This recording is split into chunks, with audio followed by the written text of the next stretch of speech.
This week on Talking Pictures with Neil Rosen, we'll look at the latest installment in the Toy Story series, a new deadpan comedy about zombies starring Bill Murray and Adam Driver. And we'll check out a recent drama about the final years of William Shakespeare, along with my interview with its director and star, Kenneth Branagh. Plus, we'll tell you about the new film Yesterday, and also look at a whole bunch of movies either featuring or centering around the Beatles. We've got all that and many more movie picks coming up.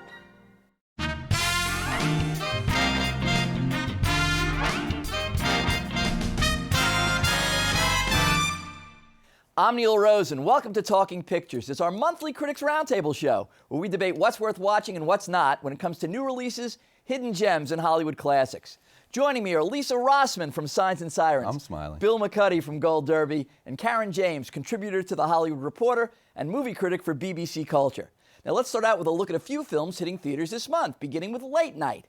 Mindy Kaling wrote and stars in this behind-the-scenes look at a late-night talk show hosted by Emma Thompson. Let's take a look at a clip.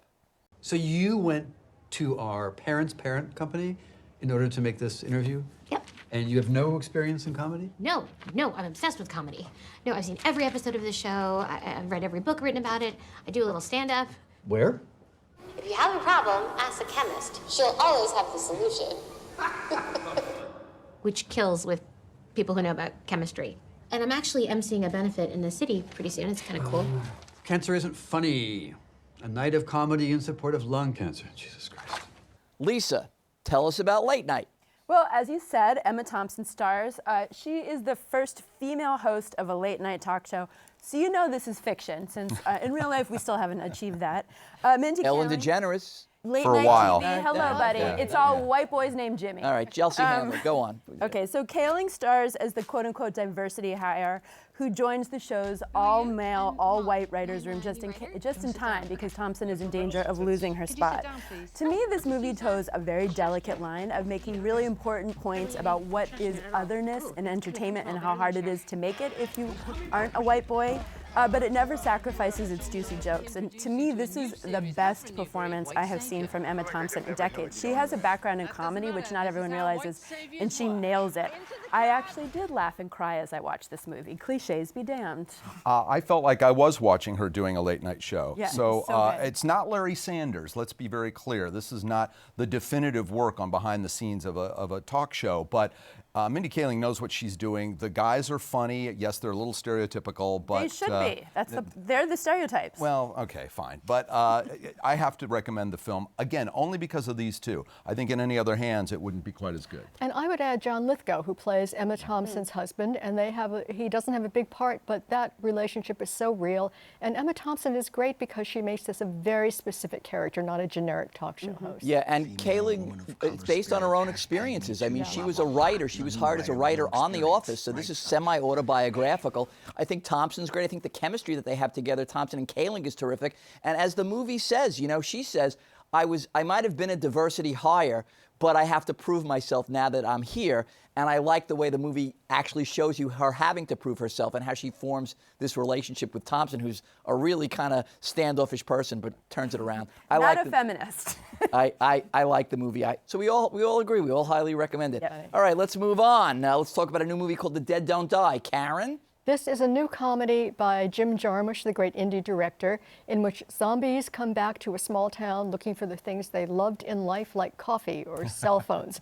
The important thing to know is this is a comedy. It's tongue-in-cheek. It's not the kind of zombie movie that's meant to scare you out of your skin. And it has a great deadpan cast. Bill Murray is the police chief. Adam Driver, whom we're used to seeing in very intense roles, is the deputy. Tilda Swinton is the funeral director. I know this divides people, but if you like droll comedy, which I do, this is fun and it's smart. Yeah, I don't think it's fun and it's smart at all. As a matter of fact, I like Jim Jarmusch, generally speaking, going back to his first movie, Stranger Than Paradise. I like that deadpan, droll vibe, but it didn't work here for me at all. I mean, you know, deadpan, I mean, this was dead on arrival for me, and I'm panning it. What a waste of talent. Bill Murray is so low-key in this. That's a complete waste. And listen to this cast. I mean, Rosie Perez, Steve Buscemi, Selena Gomez, all of them wasted. They keep referencing this title track song written by Sturgill Simpson. If they told me one more time that this song was written by Sturgill Simpson, I was going to scream. I don't understand the point. Neil won't die. The dead won't die, and you won't die. You're pounding this thing into the floor. That's true. Normally, I belong to the school that even mediocre Jim Jarmusch movies are better than most, but I really didn't dig this film, and I agree with you. It was a shonda in terms of wasting a cast. I mean, I read that Jarmusch himself doesn't even like zombie movies, and I felt like you could tell. Like, and actually, it's not a subtle film or a droll film. Like, he has these half-baked ideas about the emptiness of capitalism and the way that we're all actually zombies, and I feel like he really, really drives them home with this irritating. At the very end. Yeah, no, all the way through, really. And with these, maybe you're a little, maybe it was too unsubtle, maybe too subtle for you. Maybe. Sorry. Bill? Well, it does hammer the point home at the very end when he talks about Nintendo games and what a culture we do. But I got to say that in the very beginning, Adam Driver says something terrible is going to happen at the end, and he leaves out the middle in the beginning because this thing is bad all the way through. It is not. I think it's a decent Jim Jarmusch movie for a little while, and then the zombies come to life, and it just turns into something that proves, I think, once and for all, this niche of zombie comedy is already dead. Moving on, Toy Story 4 is the latest chapter in this very popular series. It revolves around a new toy this time named Forky. Come on, let's get you out of there. You got this. Good, good. Everyone, I want you to meet Forky. Golly, Bob Harris. Look how long his arms are. As Woody, Buzz, and the rest of the gang go on a road trip where Woody is reunited with his long-lost friend Bo Peep. Woody is having sort of an existential crisis in the movie as he's desperately trying to make himself relevant with Bonnie, his new owner, and this underlying psychological theme behind Woody's voyage of self-discovery runs pretty deep for a kid's film. But then again, Pixar movies usually do work on two levels, one for grown-ups and one for adults. Tom Hanks and Tim Allen are back providing two of the voices. There's a bunch of new celebrity voices on hand too. I think the animation is great. A bunch of ventriloquist dolls manage to be both creepy and funny, and the entire movie has enough humor, clever touches, and emotion in it to keep audiences of all ages entertained. Even though it doesn't reach the same emotional heights of Toy Story 3, its predecessor, it's a solid effort, and I recommend it. Bill, you're smiling. Well, I don't know what there is left to say. I will tell you that this was one of the most anticipated films of the summer for me, and it was a letdown. I got to tell you, the big action sequences all seem to involve jumping from one thing to another thing, whether it's in the antique store or whether it's out in the carousel to the cotton candy machine. It's the same idea repeated a couple of times. That was disappointing to me, and the casting of Keanu Reeves as a stunt guy. Duke Kaboom, Canada's greatest stuntman. Evil Knievel kind of. That was fun. That was the part I liked the best. And I think all the Toy Story movies are kind of adorable, but this is not as good as Toy Story. This one didn't. Well, yeah, they could have ended it before. I think the whole franchise has sort of run its course. And let's face it, this is about dolls going into retirement. So who is it for? Millennials go to these movies nostalgically now because they grew up on them. So I think it's fine, but it's not as good as the others. Okay, I am not sure if we needed a sequel to a sequel to a sequel, but I would argue that not having a reason to exist and making one's existence meaningful anyway is kind of the whole premise of this series. So I kind of give it a pass in that sense. And I liked the final scene. I was very moved by it. All right. Well, anyway, let's look at another recent theatrical film. This one's about William Shakespeare. It's called All Is True. Bill? Kenneth Branagh has done so many Shakespearean-related movies and plays that the only thing he really had left to do was to play William Shakespeare. So that's what he does in this. We're going back to his life in 1613. The Globe Theatre has just burned down, and he goes back to his dysfunctional family, played by wife Judi Dench and daughter Catherine Wilder. He's haunted by the death of his son Hamnet. This was written by a stand-up comedian, Ben Elton, out of London. And yeah, it's real funny. Well, it's not funny. Yeah, laugh it's a minute. Not supposed to be. The guy lost his son. Look, this isn't for everybody. I thought it was beautiful to look at. Sir-Ian McKellen has a great 10-minute kind of a 10 cameo hour? in it. 10 hour? No. This is that's the best scene in the movie. Look, no, I gotta say, if anybody was going to make a movie about Shakespeare, it should be Kenneth. And I think that this is a really fine film, and I recommend it. Whoa. I think literary biopics are a tough sell, period. And this one suffers especially because of the comparison to the material that the bard himself would craft. It's such a self-aggrandizing, meandering, seemingly 9-hour movie. I was dying. So Shakespeare didn't have an ego? No, it's just that why do I need to watch a movie about him rather than just watch his plays? Well, I'm more on Bill's side than yours, Lisa. I think that it's fine to watch it, but it's a little bit flat. And Judi Dench has the greatest part, really. She's really annoyed at him for going off to get famous and leaving them behind. And when she's on screen, it livens up, and you realize how the rest of it is a little flat. I'm kind of with Lisa. I think the acting is good. I think Judi Dench is good. I think Kenneth Branagh is good, even though he's buried under all those prosthetics. But it's very slow moving. And you know, it's interesting. It's called All Is True, but it's all speculation. We don't know if any of this is true. And I think if you're a Shakespeare buff, you might find this an interesting kind of fantasy. But, you know, you got to be a real hardcore Shakespeare Or guy. you'd be offended, which is what this Shakespeare I don't know. I'm with you. I thought it was dull. I think it's to be. Well, anyway, I sat down with Kenneth Branagh to talk about All Is True. Let's take a look. Kenneth, you love Shakespeare. I mean, you've played so many different Shakespearean roles. Now you're actually playing Shakespeare. Is this a dream come true for you? It is something of a dream come true because part of my kind of crusade and passion has been to share enthusiasm about how sort of human I think Shakespeare is and how directly he talks to us. So it seemed like the ultimate way of doing that was to present him in as human and humane and humorous a way as possible. So All Is True was the fulfillment of that. Yeah. Yesterday is the name of a new movie with a very interesting premise. It's about a mediocre, struggling singer-songwriter played by Hamish Patel, who through a strange supernatural occurrence suddenly finds himself in a world where the Beatles never existed. He's the only one on the entire planet who remembers them, so he starts playing their songs, takes all the credit for writing them, and since they're the greatest songs in the world, he's heralded as a genius and becomes an overnight sensation.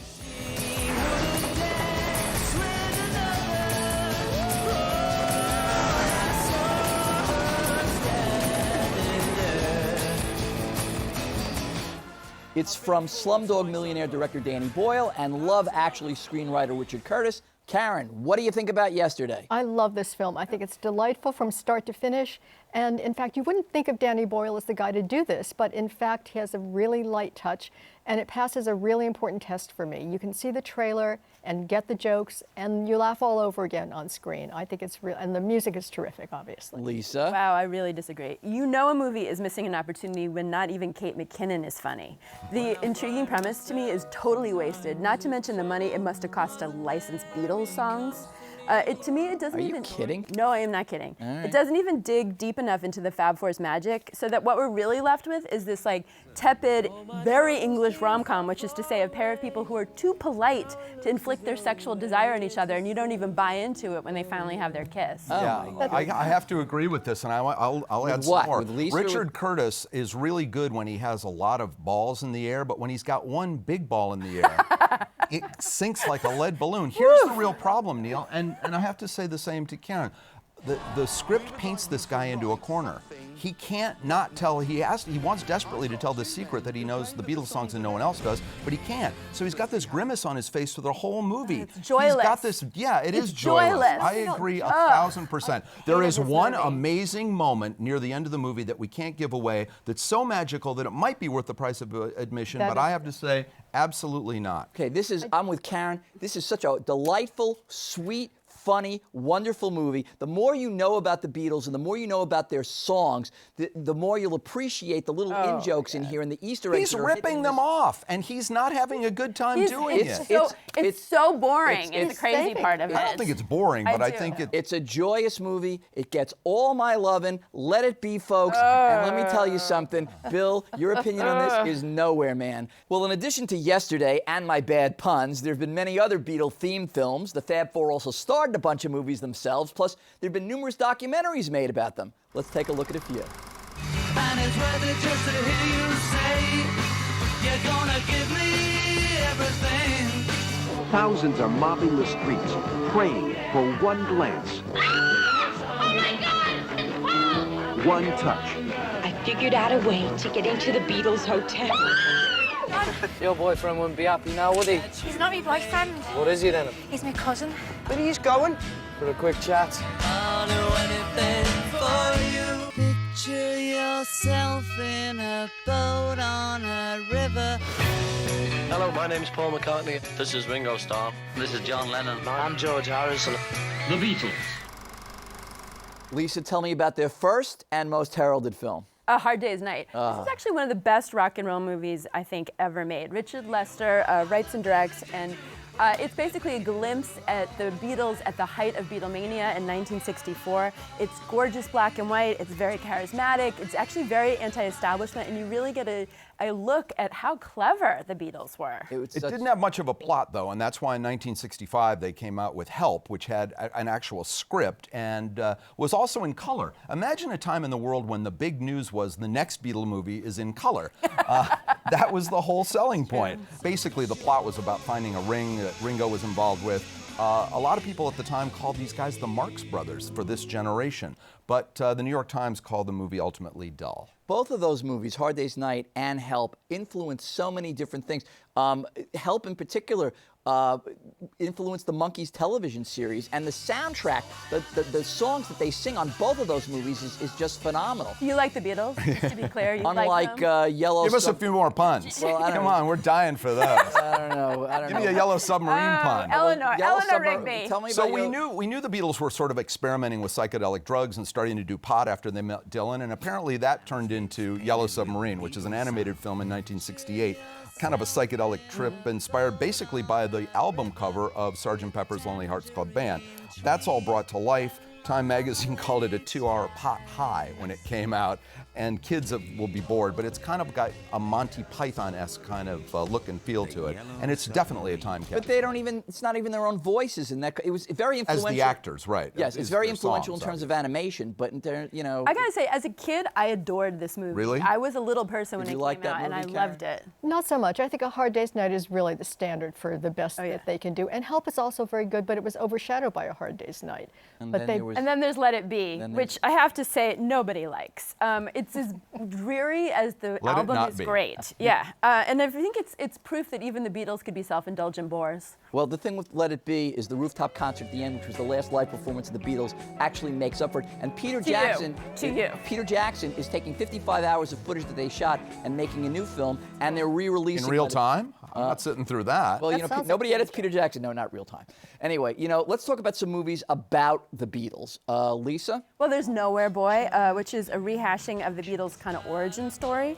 It especially focuses on John Lennon's crazy, unhappy childhood.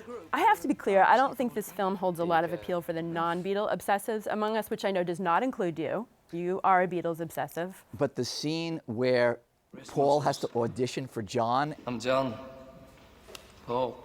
I like when Paul asks for tea instead of beer. And they're not John doesn't even know what's coming, that they're not famous yet. This is a whole quaint thing. I think Aaron Taylor Johnson deserves a shout out too as the actor who plays him, and he's been in some other things that we've liked and not liked, a lot of small things. I think he's a breakout guy. I like that film a lot, and I think it would work even if it weren't about John Lennon. So I think it's a really good little film. And there's another film called Backbeat, which is another pre-Beatles film set in the 60s in Germany when they were starting out. This is about Stuart Sutcliffe, who left the band, and his friendship with John Lennon. Exactly. I'm sure he lived to regret that.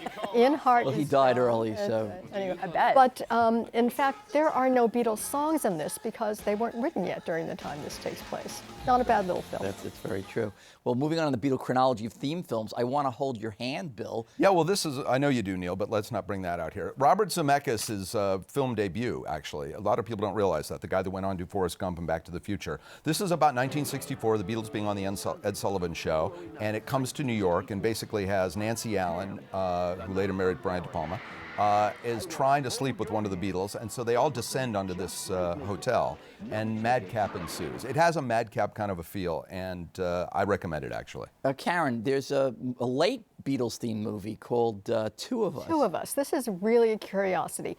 Aidan Quinn is Paul, Jared Harris is John. They walk around New York in 1976, have a day-long conversation, and end up watching Saturday Night Live, famous episode where Lorne Michaels offers the Beatles $3,000 to reunite. They can pay Ringo less if they want. This is really just a curiosity about weird casting. You can skip this one. But a film I love is Across the Universe, which is directed by Julie Taymor, who of course did Lion King on Broadway. This is Jim Sturgis, Rachel Evan Wood as two fictional characters in the 60s. It is full of Beatles songs cameos by Eddie Izzard, Bono. It is full of energy and color. It's really an undiscovered little gem, I think. It is. It's all the best things about Julie Taymor and the Beatles. It's a very magical film. There's Beatle parodies, too. Yeah, there was Eric Idle out of Monty Python did a thing on British television called The Ruddles. It was kind of a mockumentary. And Love it The Ruddles. It actually spawned two things. The All You Need Is Cash was the name of the thing on television. And actually George Harrison participated in that and had an appearance in it. And then The Ruddles 2, Can't Buy Me Lunch was the follow-up. And it was Eric Idle who said, this is a legend, a group that will last a lunchtime. I must tell you, there's a lot of documentaries on the Beatles. Oh, are there? Well, tell us about and, those. Here's two of my favorites. 8 Days a Week, the touring years from 2016. Ron Howard took all this great footage from when they were a touring band from 1963 to 1966 and colorized it and digitized the audio track. And the colorization, which usually isn't too good, is phenomenal here. It looks like it was shot yesterday, and it's tremendous. And it's rare Another pun there with yesterday? I think it was, yeah. See what you did there. Yeah, I see what you did there too. And it's interviews. You know, they have old interviews with John and George and current interviews as well. Highly, highly recommended. And for the definitive Beatles look, it's the Beatles Anthology, which is a 5 DVD disc set, 10 hours of material. The Beatles story is told by the Beatles themselves, and you also get to see them do Free as a Bird and Real Love, which is old audio tracks from John, which they all got together and did. And is it worth 10 hours of your time if you really want to learn about the Beatles? If you're Neil Rosen, yes. I say, yeah. He's a Beatlemaniac. Anyway, that's a look at some Beatles stuff that's available for you to watch.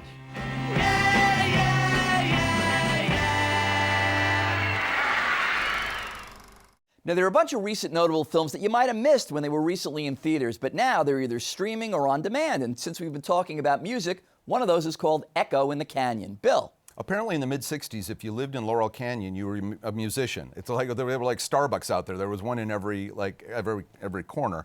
We're talking about the Byrds, the Beach Boys, the Buffalo Springfield, the Mamas and the Papas. This is a documentary led by Jacob Dylan that engagingly brings in modern performers like Beck and Fiona Apple to create a new concert based on some of the old material and talking to some of the older people like Michelle Phillips. Ringo Starr is in this thing. Back to your Beatle thing, please give us a Ringo lousy joke right there. And David Crosby, Graham Nash. And this is notable also, besides being a strong doc, for Tom Petty's last live interview. So I highly recommend this thing. Karen? I think lower your expectations a little. I liked it. It's not exceptional. I could have used more of the Jacob Dylan concert footage, though. I thought that was really interesting. And I think it's a fine music documentary. It's not off the charts great. I agree that it's not off the charts great, but I'm greatly amused that you think we needed more Jacob Dylan.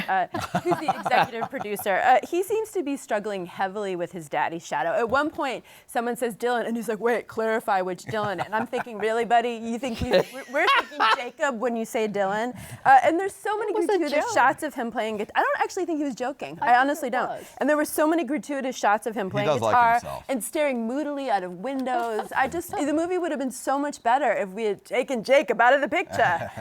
This to me was fascinating. I learned a lot here. I mean, what I didn't realize. That always happens, doesn't it, Neil? Yes, often Our so, dunce Bill, of yes. the show. What I didn't realize is like all this. I mean, Laurel Canyon in 1965 to like 67 was this hotbed of creativity. David Crosby says it was like the Renaissance or Paris in the 1920s. There was no central bar to hang out or anything like that, so they all would come over to each other's house at like 2 in the morning. Here, I got a new chord, I got a new song, what do you think of this? And all this unbelievable music. And we talked about the Beatles earlier. They were influenced by the Beatles, and then the Beatles heard all this stuff, and then their songs and stuff was influenced by what was coming out of Laurel Canyon. I thought this was very, very interesting. I didn't want to see more of Jacob Dylan, but I like the fact that because he's Bob Dylan's son, he had access to any celebrity that he wanted because of that cachet. And I thought this was a very, very, very interesting documentary that I highly recommend. Moving on, Netflix has a movie that reteams Jennifer Aniston and Adam Sandler. Why? Called Murder Mystery. There's been a murder! Should we pull it out? No, it's a foot long now. Will you listen to my husband? He's a detective. I'll put it back. Don't put it back. Lisa, tell me about this movie. All right, I've seen it. Tell them about it. I have to say this in a Boston accent. There is a rumor going around that Adam Sandler only makes movies as an excuse for fancy vacations. And I have to say that this ham-handed Netflix whodunit hardly disputes that.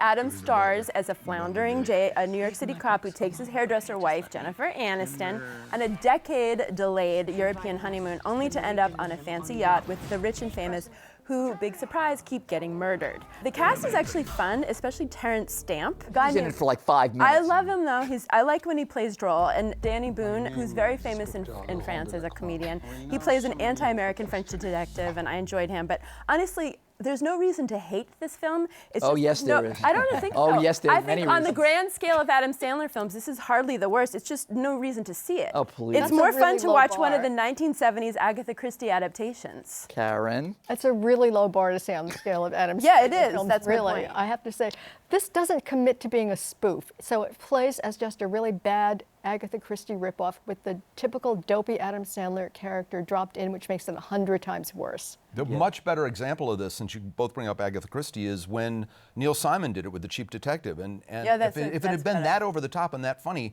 well, that funny would have been tough. Although I could have tried to do it.